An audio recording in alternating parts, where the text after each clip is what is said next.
লেখিকা রিমা বিশ্বাসের ব্যথা। খাবার টেবিলে বসে হঠাৎ ছেলের এতটা মাথা গরম হওয়ার কারণ কি ছিল তা সুষমা বুঝতে পারছিলেন না। মঞ্জরিও ভাবতে পারেনি ওর বর এতটা তৎপর হবে ওর জন্য। আর অধ্যায় নিজেকে বুঝতে পারছিল ও কেন মায়ের সামান্য একটা কথায় এতটা রেগে গেল। মঞ্জরি তরকারির সঙ্গে ভাত বেশ সময় নিয়ে চটকে চলেছিল। তার সব কিছু সামান্য নরম করে খাওয়ার অভ্যেস। তা দেখে সুষমা কিছুটা ব্যঙ্গর সুরে বলেছিলেন, এ কার পিণ্ডি চটকে চললে? পাশের চেয়ারে বসেছিল অনিন্দিতা। ছেলে হয়েছে তার, তাই বাবা মার কাছে এসে রয়েছে। বর তার দুবাইতে।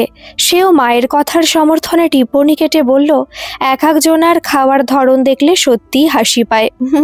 এ যেন হাওড়া স্টেশনের সেই বিহারি মুটে যে ছাতু চটকে খাচ্ছে।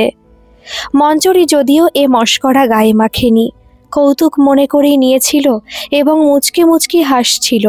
কিন্তু বেচারি চমকে উঠল অধ্যায়ের গর্জনে। আর তখনই তার বোধগম্য হলো শাশুড়ি আর ননদের উক্তি আসলে কটূক্তি ছিল। টেবিল চাপড়ে অধ্যায় বলে উঠল, একদম বাজে বকবে না। এক ধাক্কায় চেয়ার ছেড়ে উঠে পড়ে বলল, শালা নিচ মেন্টালিটির লোকজন, একজনের খাওয়া নিয়ে ব্যঙ্গ করা। নিজেরা কি ঝগড়া করো তো কাজের মাসির মতো। মাথা ধরিয়ে রেখে দিল জানোয়ারগুলো। তারপর এটো হাতে সে খাওয়া শেষ না করেই উঠে গেল। সুষমা বললেন, এত রাগের কি ছিল অনিন্দি? কি এমন বললাম আমি ওর বউকে? মঞ্জরির চটকানো তরকারি হাতে শুকিয়ে ফ্যাল করে শুধু তাকিয়ে রইল। অধ্যায় তখন ওর বেডরুম লাগোয়া ব্যালকনিতে দাঁড়িয়ে কালো আকাশের দিকে তাকিয়ে ভিতরকার নেতিবাচক ভাবনাগুলোকে হয়তো শূন্যে ভাসিয়ে দিতে চাইছিল। দীর্ঘশ্বাস ফেলে মাথায় রগে আঙুল রাখে অধ্যায়। না, মা বা দিদির সঙ্গে এভাবে কথা বলায় মোটে খারাপ লাগছে না, কিন্তু খারাপ লাগার একটা দলা বুকের ভিতর জমাট বেঁধে রয়েছে সন্ধে থেকে। তার কারণ কি মা আর দিদি? না, প্রত্যক্ষ কারণ না হলেও পরোক্ষ কারণ তো বটেই। আজ শপিং মলে কেন গেল অধ্যায়? কি দরকার ছিল অফিসের কলিগের মেয়ের জন্মদিনের জন্য ওই মল থেকে টেডি বিয়ার কেনার? অনলাইনে যেখানে সব কিছু অ্যাভেলেবেল। হয়তো বৈদেহীকে দেখতে পাওয়ার জন্যই কি এক ঘোরে ঢুকে পড়ল রাস্তার ওপরের ঝকমকে মলে। কিডস সেকশন থেকে তখন একটা বাদামি ভাল্লুক কিনে অধ্যায় পা বাড়িয়েছে বিলিং কাউন্টারে। আর তখনই নজর আটকে গেল মাঝে বিলিং কাউন্টারের উল্টো দিকে লেডিস কুর্তি রাখা। দু হাতে দুটো কুর্তি নিয়ে দাঁড়িয়ে বৈদেহী। সোজা টানটানে লম্বা চুল, নির্মেদ চেহারার পালক পালক মেয়েটা। বুকটা ছ্যাত করে উঠল। সঙ্গে সঙ্গে একরাশ শব্দ যেন একসঙ্গে হামলায় নামল। কত টুকরো কথা, কান্নার আওয়াজ, তর্ক আর সেই ঘুষি। আবারও দীর্ঘশ্বাস ফেলে ব্যালকনি থেকে ফিরে অধ্যায় বেডরুমে আসে। কপালের ওপর কোনোই উল্টে শোয়ে। মঞ্জরির গলায় ওর দিকে তাকায়। মঞ্জরি বিছানার উল্টো পাশে এসে বসেছে। বলছে, দিদি সবসময় তোমার মায়ের সঙ্গে তালে তাল দেবে, কখনো ভাইয়ের বউয়ের হয়ে কথা বলবে না। এই তো দেখছি, তা তোমার জামাইবাবু কবে ফিরবে? অধ্যায়ের এক সময় মঞ্জরির কথা বলার ধরনে ওকে বড্ড বোকা, আবার কখনো হিংসুটে, হীনমন্য বা পরনিন্দা প্রিয় বলে মনে হয়। তাছাড়া ওর কথা বলার ধরনটাও কেমন যেন একটা গেঁয়োদের মতো। অধ্যায় বেজায় বিরক্ত হয়। যার পরিমাপ করতে পারার যন্ত্র থাকলে বুঝি তা মাত্রা ছাড়াতো। অধ্যায় স্ত্রীর কোনো কথার উত্তর না দিয়ে ও পাশ ফিরে শোয়। একটু আগে যে লোকটা ওর জন্য এমন বিদ্রোহী হলো, তার হঠাৎ এমন উদাসীনতা দেখে মঞ্জরি কিছুই বুঝে উঠতে পারে না। অধ্যায়ের মাথার ভিতর তখন যেন এক সিনেমা অটো প্লেতে চলছে। কলেজ চত্বর, শহরের রাস্তা, ফুটপাত, ভিক্টোরিয়া, আর একজোড়া হাত, মুঠিবদ্ধ একজোড়া হাত দুলে চলেছে, এগিয়ে চলেছে। কলেজের প্রেম বৈদেহী, সুন্দর মেয়ে। অধ্যায় কলেজের প্রথম দিন থেকে ওর প্রেমে। অনেক চেষ্টায়, কিছু পংক্তি আর কিছু কবি বন্ধুদের সহায়তায় বৈদেহীকে প্রেম নিবেদন করতে পেরেছিল। বেশ কিছুদিন ঘুরিয়ে অনেক বাহানার পর রাজি হয়েছিল সে। বৈদেহী যে শুধু কেমিস্ট্রির অনার্স নিয়ে পড়ছিল তা নয়, ওর ছিল চতুর্দিকে মন, গুণও ছিল সেরকম। সরস্বতী পুজোয় কলেজে আলপনা দেওয়ার টিমের লিডার থাকতো সে। দু একবার রেডিওতে কবিতা পাঠ করেছে। কলেজ থিয়েটারে অভিনয় করেছিল শকুন্তলার ভূমিকায়। হ্যাঁ, এতটাই সুন্দর ছিল যে শকুন্তলার রোলই ছিল ওর জন্য পারফেক্ট। সেই মেয়েকে বিয়ের পর অধ্যায় যত্নেই তো রাখত। চা করতে গিয়ে অসাবধানতায় ওর হাতে গরম দুধ ছলকে পড়ল যেদিন। রান্নাঘরে ঘুরঘুর করতে গিয়েছিল অধ্যায়। রান্নাঘরে ভুল করেও যে পা দেয় না তারও মুখো হওয়ার কারণও ছিল সে। অধ্যায় তখন দেখে চোখ মুখ লাল করে বৈদেহী সিঙ্কের কল খুলে জলের ধারায় হাত ধরে দাঁড়িয়ে। অধ্যায় হাত টেনে দেখে লাল হয়ে গেছে। বউকে ঘরে খাটে বসিয়ে ও তখন ওষুধ মলম খুঁজছে।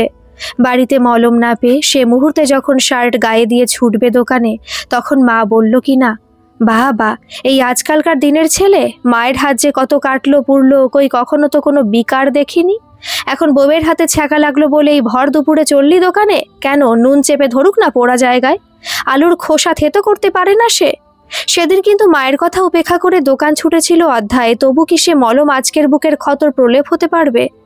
অধ্যায় নিজেও তো আর একই রকমভাবে নিজেকে ধরে রাখতে পারল না।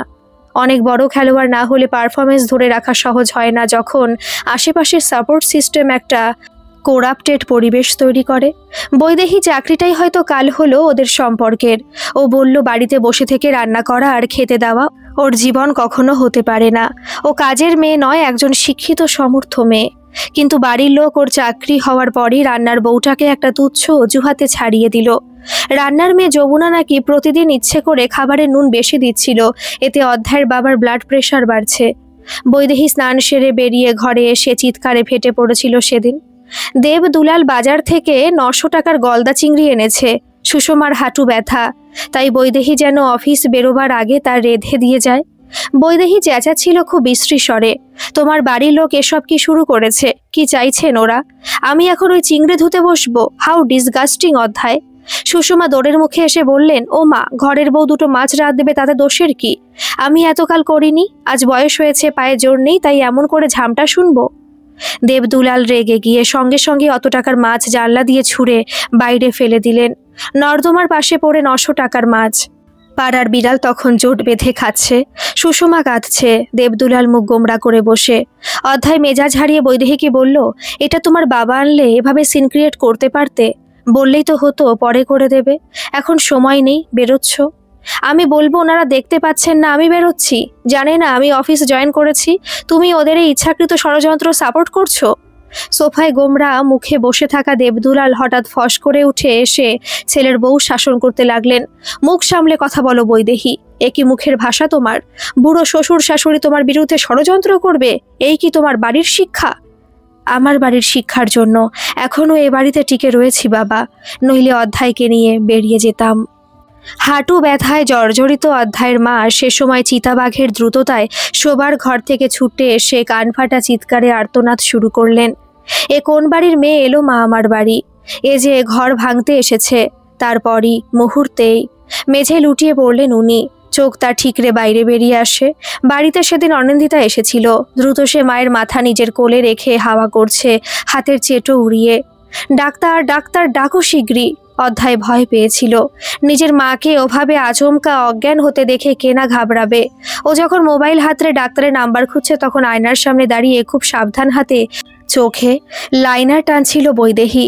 ডাক্তার বাড়ি আসার আগেই কাঁধে ব্যাগ ফেলে বেরিয়ে গেল। শুধু বেরিয়ে গেল না, হালকা করে বলে গেল, চিপ ড্রামা। ডাক্তার এসে যদিও বলেছিল প্রেশার ফল করেছে, গুচ্ছের টেস্টও দিয়ে গিয়েছিল, কিন্তু তেমন ত্রুটি কিছু ধরা পড়েনি। তবু ওদের দাম্পত্য সম্পর্কটা যেন ত্রুটিপূর্ণ হতে শুরু করলো, যার পরিসমাপ্তি হলো বৈদেহীর অফিস থেকে ফিরতে দেরি হওয়ায়। সেদিনই অফিস থেকে খুব তাড়াতাড়ি ফিরেছিল অধ্যায়। ফোনে কথা হয়েছিল বৈদেহীর সঙ্গে, ওদের একসঙ্গে সিনেমায় যাওয়া আর বাইরে খাওয়ার প্ল্যান। বৈদেহী ফিরছে না, ফোন কল কানেক্ট হচ্ছে না। অধ্যায় অস্থির হচ্ছিল, আর তখনই দেবদুলাল বললেন, অফিসে কত প্রলোভন, কত আর পায়, তবু রোজ 9টা-6টার ডিউটির প্রতি এত মোহ কেন বুঝিস না? সুষমার অনিন্দিতা সায় দিল। অনিন্দিতা বলল, তোমাদের জামাই তো বলে অফিসে বিবাহিত মেয়েদের দেখে ঘেন্না ধরে যায়, একটু প্রমোশনের জন্য কি ঢলাঢলি? দুদিন আগে আমাদের বৈদেহী তো কার একটা গাড়িতে বাড়ি ফিরল, জিজ্ঞেস করতে এমনভাবে তাকালো যেন চোখেই আমায় ছাই করে দেবে। আর আমাদের ছেলে ওসব বোঝে না। কি করে বুঝবে মা? ও তো আর এসব দেখে বড় হয়নি। তাহলেও অনিন্দি কেন দেরি হলো, কার সঙ্গে ওঠা বসা করছে, এসব খোঁজ খবর তো রাখবে। আমরা বলতে গেলেই নয় শত্রু, কিন্তু এ যে নিজেই নিজের শত্রু হতে বসেছে। বিরক্তি উত্তরোত্তর বাড়ছিল। ধৈর্যচ্যুতি টেনে নিয়ে যাচ্ছিল বাড়ির লোকের কথায় বিশ্বাস করাতে।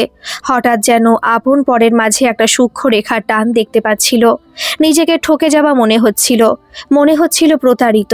তাই যখন রাত প্রায় 11:15টায় বেল বাজল, তখন আর কাউকে দরজা খুলতে না দিয়ে ক্ষিপ্ত হাতে দরজা খুলে বৈদেহীকে দেখে রূঢ় স্বরে অধ্যায় জিজ্ঞেস করলো, এত দেরি? একটু আগে বাড়ির বাইরে একটা গাড়ির ইঞ্জিন বন্ধ করার আর দরজা খোলা আর বন্ধ হওয়ার শব্দ পেয়েছে। অধ্যায় ততক্ষণে নিশ্চিত বৈদেহীর কোনো পছন্দের লোক তাকে পৌঁছে দিয়ে গেল। ইচ্ছে করে সে ফোন বন্ধ রেখেছিল যাতে একটা ফলস এক্সকিউজ দিয়ে অধ্যায়কে বোকা বানাতে পারে। বাড়ির লোক অহেতুক সন্দেহ কেন করবে? সত্যি কি ওরা ওর শত্রু? আর বাড়ির লোকের কথায় কান না দিয়ে দিনের পর দিন ওই বা কেন বৈদেহীকে অন্ধের মতো বিশ্বাস করবে? ও কি বেশি ছাড় দিয়ে রাখেনি এ সম্পর্কে? কিসের ভয় অধ্যায়ের? সুন্দর বউ ছেড়ে যাবে তাই সে নষ্টামি করলেও মেনে নিতে হবে? অধ্যায় নপুংসক বা ক্লিব নয়, তাই গলার স্বর আরো চড়িয়ে জিজ্ঞেস করে, কোথায় ছিলে এতক্ষণ? রাগে অধ্যায়ের চোখ তখন রক্তের মতো লাল। বৈদেহী দমল না। ওর স্বভাব মতো তীক্ষ্ণ স্বরে বলল, এত দেরি দেখে চিন্তা হয়নি? সন্দেহ জেগেছে? হ্যাঁ, তাই ভাবি ফ্যামিলির ইতরতা আর যাবে কোথায়? কথাটা মেজাজ এমন হারালো অধ্যায় যে ও তেড়ে গেল। এত সাহস! আর তখনই সজোরে একটা ঘুষি এসে পড়ল ওর নাকে। বেদনার থেতলে যাওয়ার মতো নাক দিয়ে রক্ত গড়িয়ে পড়ছে। একটা জ্বালা ভাব নাকের হাড় থেকে মাথা পর্যন্ত ছড়িয়ে যাচ্ছে। বৈদেহীকে পাশে হাত দিয়ে ঠেলে এগিয়ে এলো চন্দ্রনাথ। পাহাড় প্রমাণ চেহারা, বক্সিং শেখে, কয়েকটা চ্যাম্পিয়নশিপে উইনার হয়েছে। বৈদেহী আর অধ্যায়ের থেকে প্রায় বছর 4 ছোট বৈদেহীর ভাই। অধ্যায়ের নাক দিয়ে তখন রক্ত ঝরছে অঝরে। সুষমা চিৎকার করে কেঁদে উঠলেন, গুন্ডা গুন্ডা, এ কি অসভ্যতা গো! নিজের জামাইবাবুকে মারছে। চন্দ্রনাথ কিছু একটা বলতে যাচ্ছিল, দেবদুলাল এগিয়ে এসে ওর বুকে ধাক্কা মেরে বললেন, গেট আউট। ও ইচ্ছে করে করেনি, হিট অব দ্য মুমেন্ট ব্যাপারটা হয়েছে। বৈদেহী ভাইয়ের সমর্থনে বলে, আমি কিছু শুনতে চাই না, ও এক্ষুনি বাড়ি থেকে বেরিয়ে যাবে। দেবদুলাল নিজের কথায় স্থির।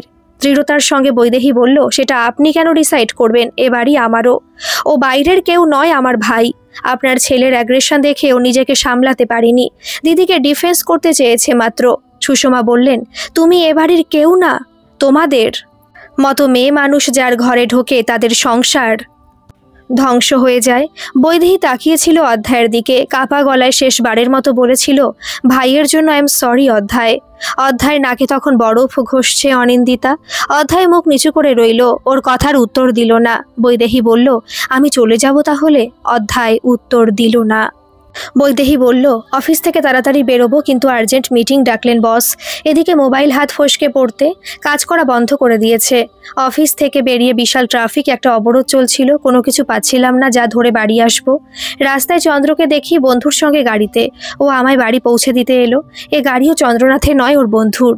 চন্দ্রনাথের বন্ধু শুভম বন্ধুর দিদির বিপদ দেখে নিজের গাড়ি দিয়ে দিল, অথচ আমার হাজব্যান্ড বিন্দুমাত্র আমার বিপদের চিন্তা না করে আমাকে ইন্টারোগেট শুরু করে দিল।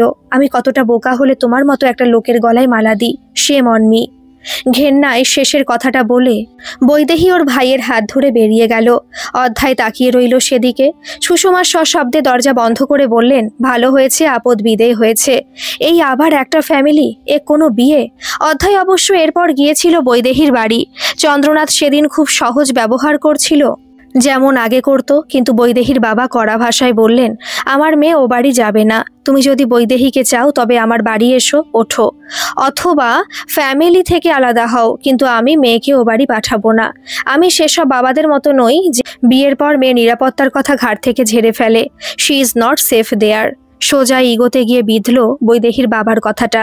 তাই চেয়ার ছেড়ে মুহূর্তে উঠে দাঁড়িয়ে অধ্যায় বলে, then separation should be the only solution. ওখানেই বসে থাকা বৈদেহীর দিকে ওর বাবা তাকালেন। বৈদেহী উঠে গেল। যাওয়ার আগে বলল, মনোজ আঙ্কেলের সঙ্গে তাহলে কথা বলে নিও বাবা, he is a trustworthy lawyer. বাড়িতে সুষমা সব শুনে চপিং বোর্ডে ঢ্যাঁড়স কাটতে কাটতে বললেন, দিক না ডিভোর্স, আমি তোকে আবার করে খুব ভালো বিয়ে দেব।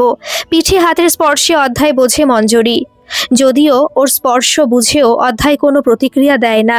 মঞ্জরি মিহিস্বরে বলে, এই মুড খারাপ তোমার? তখন অমর রিয়াক্ট করলে, আর এখন ল্যাদ খেয়ে পড়ে আছো? তোমায় দেখি আর রাস্তা নেড়িটা দেখি একই, সারাক্ষণ পড়ে আছে। বিছানা ছেড়ে উঠে বসে অধ্যায় ওয়ার্ড্রোব খুলে টি শার্ট বের করতে লাগে। মঞ্জরি জানতে চায়, ও মা এখন কোথায় যাচ্ছ? একটু বেরিয়ে আসছি, আমিও যাব সঙ্গে। মঞ্জরি জেদ ধরে। বিরক্ত হয় অধ্যায়, বাচ্চা নাকি তুমি, কি বেরোবে এখন? এভাবে কথা বলছো কেন? আমার আগের ডিভোর্স হয়েছিল শুধু ছোটখাটো ব্যাপারে অশান্তির জন্য। বুঝেছি আমার ভাগ্যে শান্তি নেই। দ্রুত বিছানা ছেড়ে উঠে সেও ব্যালকনিতে আশ্রয় নেয়। সেদিকে কিছুক্ষণ তাকিয়ে চুপচাপ বাড়ি থেকে বেরিয়ে আসে অধ্যায়। সেই কখন থেকে দলা পাকানো ভালো না লাগাটা আরও বেশি করে চেপে বসছে বুকের ভিতর। শপিং মলে দুহাতে কুর্তি নিয়ে দাঁড়িয়ে থাকা বৈদেহী যে শুধু এই কষ্টের একলা কারণ তা নয়, কারণ ওর হাসি মুখ, ওর সুখী সুখী ভাব, ওর সিঁথিতে সিঁদুর, আর পাশে দাঁড়িয়ে থাকা এক দীর্ঘদেহী পুরুষ। বোঝা যাচ্ছিল ওর বর। বৈদেহী খুব সহজে ওকে ঝেড়ে ফেলে এগিয়ে গেছে, ওকে ভুলে গেছে, আবার করে ভালোবেসেছে, ভালোবাসতে পেরেছে। রাস্তায় দাঁড়িয়ে দূর থেকে ব্যালকনিতে দাঁড়িয়ে থাকা মঞ্জরিকে দেখে অধ্যায়। সম্বন্ধ করা বিয়ে, একটা জেদ মাত্র, কাউকে বোঝানোর চেষ্টা যেও ভালো থাকতে পারবে, কিন্তু মঞ্জরি যে প্রেম নয়, মঞ্জরি হেরে যাওয়া প্রেমিকের সান্ত্বনা পুরস্কার মাত্র। বুকের বাদিকটা চিনচিন করে ওঠে অধ্যায়ের। হাত রাখে বুকে। বেচারা জানে না, সত্যি জানে না এ ব্যথা সারতে কতদিন লাগবে। গল্পটি কেমন লাগলো অবশ্যই কমেন্ট করে জানাবেন, আর ভালো লাগলে একটা সাবস্ক্রাইব করে আমার পাশে থাকবেন। ধন্যবাদ।